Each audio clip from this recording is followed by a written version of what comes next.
तेरा क्या होगा कालिया, शोले फिल्म का ये डायलॉग तो आपने ज़रूर सुना होगा। और अब आप सोच रहे होंगे कि आखिर मैं ये डायलॉग इस वीडियो में क्यों इस्तेमाल कर रहा हूँ। तो दोस्तों, ये डायलॉग मैं इस वीडियो में इसलिए इस्तेमाल कर रहा हूँ कि मुझे लगता है कि भारत में विपक्ष जो है वो कहीं खो गया है और अब उसका क्या होगा। नमस्कार, मैं हूं अनूप श्रीवास्तव और आप देख रहे हैं मेरा चैनल। बात करेंगे इसमें हम इंडिया ब्लॉक की। अब इंडिया ब्लॉक का क्या होगा, यही वो डायलॉग था जो मैंने आपको इस वीडियो के शुरू में सुनाया है। तो दोस्तों, कांग्रेस और क्षेत्रीय दलों की चिंता है कि अब बीजेपी के शिकार के लिए कौन सा पैंतरा आजमाया जाए। पहले बिहार फिर बंगाल में बीजेपी की आंधी ने इंडिया गठबंधन के अस्तित्व पर बहुत सारे सवाल खड़े कर दिए हैं। पहले हरियाणा, महाराष्ट्र, फिर दिल्ली और बिहार और अब 5 राज्यों के हालिया चुनाव में विपक्ष की कथित एकता धराशायी हो गई है। ये सब हमने देखा है। एक एक करके सभी राज्यों में क्षेत्रीय छत्रप अब तक के सबसे बुरे दौर से गुजर रहे हैं। वे बेहद कमजोर और मायूस हैं। इकलौते राष्ट्रीय दल होने के नाते कांग्रेस के झंडे के नीचे आए बगैर क्षेत्रीय दलों का कोई भविष्य नहीं, जबकि चुनाव दर चुनाव खुद कांग्रेस की जमीन खिसक रही है। इंडिया ब्लॉक के सहयोगी दल चाहते हैं कि कांग्रेस मजबूत हो, लेकिन वे राज्यों में अपनी पकड़ को लेकर समझौता करने को बिल्कुल राजी नहीं है। तो क्या देश में इंडिया ब्लॉक अपनी अंतिम सांसें गिन रहा है? 2029 के लोकसभा चुनाव के लिए गैर भाजपाई दलों के पास अब केवल 2.5 साल का समय बचा है, क्योंकि इस बार अगर इंडिया ब्लॉक चूका तो भारत की राजनीति को विपक्ष विहीन होने से कोई नहीं रोक सकेगा। विपक्षी एकता में आने वाली दिक्कतों पर हम इस वीडियो में चर्चा कर रहे हैं। तो दोस्तों, नई सदी में कांग्रेस के नेतृत्व वाले गठबंधन ने पहली और अंतिम बार लगातार 2004 से 2014 तक 10 साल देश पर राज किया। यूनाइटेड प्रोग्रेसिव अलायंस यानी यूपीए के नाम से इस गठबंधन ने देश में एक स्थिर सरकार चलाई, लेकिन सहयोगी क्षेत्रीय दलों के दबाव, आंतरिक कलह और भ्रष्टाचार के आरोपों के कारण विपक्षी गठबंधन को भारी राजनीतिक नुकसान उठाना पड़ा। यूपीए के पतन की राह से देश में मोदी युग की नींव पड़ी। नरेंद्र दामोदर दास मोदी ने हैरतनाक ढंग से लगातार 3 बार प्रधानमंत्री पद की शपथ लेकर जवाहरलाल नेहरू के लगातार 3 बार चुनाव जीतने के ऐतिहासिक राजनीतिक रिकॉर्ड की न केवल बराबरी कर ली, बल्कि लोकतांत्रिक रूप से निर्वाचित सरकार के प्रमुख के रूप में कुल कार्यकाल के मामले में उन्होंने नेहरू जी को भी पीछे छोड़ दिया। नरेंद्र मोदी आने वाली 9 जून को लगातार 12 साल और 15 दिन का कार्यकाल पूरा करके देश के इतिहास में सबसे लंबे समय तक लगातार निर्वाचित प्रधानमंत्री रहने का नेहरू जी का रिकॉर्ड भी अपने नाम कर लेंगे। नेहरू चूंकि 1947 से 1952 तक अंतरिम प्रधानमंत्री थे, इसलिए उनका वो कार्यकाल सीधे जनता के द्वारा निर्वाचित नहीं माना गया था। जनता का खोया भरोसा दुनिया के सबसे बड़े लोकतंत्र में इस तरह के कीर्तिमान बनाना आसान नहीं। आपको बता दें, भारत दुनिया का सबसे बड़ा लोकतंत्र है और दुनिया के सबसे बड़े लोकतंत्र में इस तरह के कीर्तिमान बनाना आसान नहीं। राजनीति में इतिहास त्याग, तपस्या और जनता जनार्दन के लंबे विश्वास से बनते हैं और ये विश्वास विपक्ष तकरीबन खो चुका है। अन्यथा 15 साल तक डंके की चोट पर बंगाल में एक छत्र सरकार चलाने वाली ममता बनर्जी एक झटके में अपनी लोकप्रियता यूं न गंवा देती। बात करते हैं इंडिया ब्लॉक के दूसरे सबसे बड़े घटक दल द्रविड़ मुनेत्र कड़गम यानी डीएमके। बीजेपी के बिना तमिलनाडु में इनका सुपड़ा साफ हो गया। बात करें दिल्ली की, तो दिल्ली में कभी धूमकेतु की तरह उभरी आम आदमी पार्टी के सामने मान्यता बचाने का संकट खड़ा हो गया है। चलते हैं उड़ीसा। उड़ीसा में बरसों बरस चुनाव जीतने वाले कभी अजेय रहे बीजू पटनायक की पार्टी लगभग गुमनामी के अंधेरे में खो गई। अगर बात शायराना अंदाज में करें तो प्रतिपक्ष पर फूल बरसाने वाली जनता की बेवफाई के पीछे भी कुछ तो मजबूरियां रही होंगी। मोटे तौर पर इसके 2 कारण नजर आते हैं दोस्तों। एक, बीते 12 सालों में देश की आम जनता ने विपक्ष में ठोस और सकारात्मक एजेंडे का साफ साफ अभाव देखा है। यह भी साफ दिखा है कि विपक्ष सिर्फ विरोध की राजनीति कर रहा है।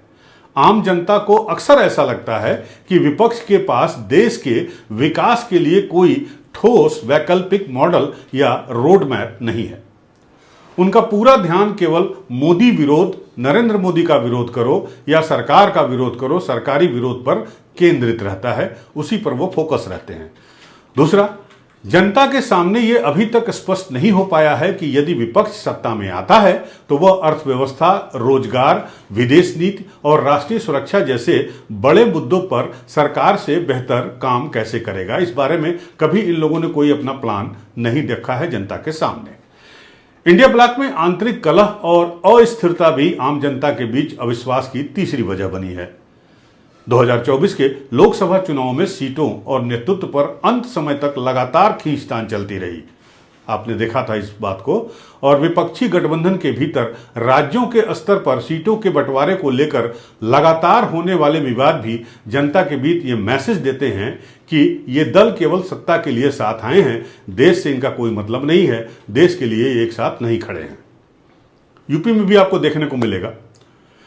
गठबंधन के प्रमुख सूत्रधारों जैसे बिहार में नीतीश कुमार या अन्य बड़े नेताओं द्वारा ऐन वक्त पर पाला बदल लेने से विपक्ष की विश्वसनीयता और स्थिरता पर भी गंभीर सवाल उठे।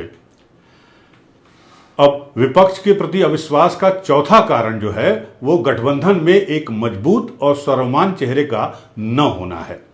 राहुल गांधी अभी तक सर्वग्राह नहीं हो पाए हैं। गैर बीजेपी गठबंधनों में नेतृत्व का संकट हमेशा से रहा है। बीजेपी के पास नरेंद्र मोदी जैसा एक मजबूत और बेहद लोकप्रिय चेहरा है। इसके विपरीत राष्ट्रीय स्तर पर विपक्ष के पास ऐसा कोई एक सर्वमान्य, सर्वग्राह्य नेता नहीं है जिसे पूरी जनता प्रधानमंत्री पद के सीधे विकल्प के रूप में देख सके या चुन सके। विपक्ष के प्रमुख चेहरों को अक्सर सरकार और मीडिया के द्वारा एक कमजोर या अनिर्णायक विकल्प के रूप में भी पेश किया जाता है, जिससे आम जनता विशेषकर मध्यम वर्ग का भरोसा डगमगा जाता है। पूरी दुनिया में दक्षिणपंथी राजनीति के उभार के दौर में राष्ट्रवाद और आंतरिक सुरक्षा एक महत्वपूर्ण मुद्दा बनकर इन दिनों उभरा है या पिछले कुछ सालों में उभरा है। अब विपक्ष की राजनीति में इन मुद्दों पर असमंजस और राष्ट्रीय विमर्श से भटकाव भी साफ साफ दिखता है। कई बार राष्ट्रीय सुरक्षा, आतंकवाद या अंतर्राष्ट्रीय मामलों पर विपक्ष के बयान और स्टैंड को सत्तारूढ़ दल के द्वारा राष्ट्र विरोधी या सेना पर सवाल उठाने वाला साबित कर दिया गया। भारत की एक बड़ी आबादी राष्ट्रवाद के मुद्दे पर बेहद संवेदनशील है। जब विपक्ष इन मुद्दों पर आक्रामक या स्पष्ट रुख नहीं अपना पाया और उसने बहुसंख्यक आबादी के बड़े हिस्से का भरोसा खो दिया। अब विपक्ष इन मुद्दों पर आक्रामक या अपना स्पष्ट रुख नहीं अपना पाया, दिखा पाया, और जाहिर है कि उसने बहुसंख्यक आबादी के एक बड़े हिस्से का भरोसा भी खो दिया। क्षेत्रीय और विपक्षी दलों के साथ सबसे बड़ा संकट परिवारवाद और भ्रष्टाचार के पुराने आरोप भी हैं। कांग्रेस और ज्यादातर क्षेत्रीय दलों पर परिवारवादी राजनीति का ठप्पा लगा है। अधिकांश प्रमुख क्षेत्रीय विपक्षी दल जैसे समाजवादी पार्टी, आरजेडी, द्रमुक, टीएमसी और मुख्य राष्ट्रीय विपक्षी दल कांग्रेस एक ही परिवार के इर्द गिर्द केंद्रित रहे हैं। और बीजेपी ने इस परिवारवाद को जनता के बीच में एक बड़ी बुराई के रूप में बड़ी खूबी से स्थापित भी किया। और ये राजनीतिक परिवार ईडी और सीबीआई जैसी केंद्रीय एजेंसियों के निशाने पर आ गए या हैं। भ्रष्टाचार के मामलों में विपक्षी नेताओं पर की जा रही कार्रवाइयों से भले ही विपक्ष इसे राजनीतिक द्वेष बताए, लेकिन जमीन पर आम जनता के हिस्से में ये धारणा बनी कि ये नेता दागी हैं। कुछ मामले तो कोर्ट से भी साबित हुए। अब पिछले 12 सालों में बीजेपी ने अपने कैडर को मजबूत करने के लिए जमीन आसमान एक कर दिया। उसके पास ताकत है, सत्ता है और संसाधन भी है। बीजेपी के पास बूथ स्तर पर कार्यकर्ताओं का एक जबरदस्त नेटवर्क है। इसके समानांतर आरएसएस का अपना एक अलग नेटवर्क जमीन पर 24 घंटे सक्रिय रहता है, जैसा कि आपको मालूम है।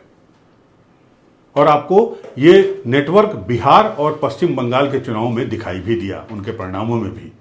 बीजेपी ने अपने दर्जनों सांसद और सैकड़ों विधायक बंगाल में बूथ स्तर पर काम करने के लिए झोंक दिए। ये उनके KRA यानी मुख्य उत्तरदायित्व क्षेत्र का हिस्सा हो गया।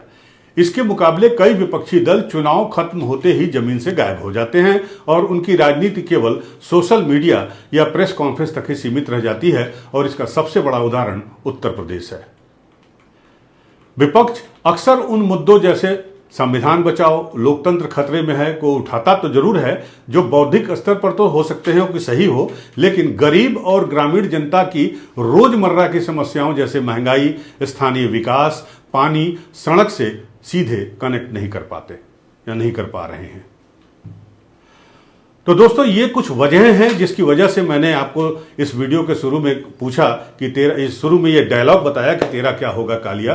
तो मुझे लगता है कि विपक्ष भी है शायद अपना रास्ता भटक गया है, और इस वीडियो में मैंने जो बातें बताई हैं अगर विपक्ष उस पर गौर करे तो हो सकता है कि 2029 के चुनाव में शायद वो एनडीए को बराबरी की टक्कर देने की सोच सके। बाकी तो विपक्ष के नेताओं के ऊपर है। तो इस वीडियो में दोस्तों इतना ही। अगर आपको ये वीडियो अच्छा लगा हो तो हमारे इस वीडियो को लाइक और शेयर जरूर करें, चैनल को सब्सक्राइब करें। मिलते हैं एक नए मुद्दे के साथ अगले वीडियो में। तब तक के लिए नमस्कार, जय हिंद।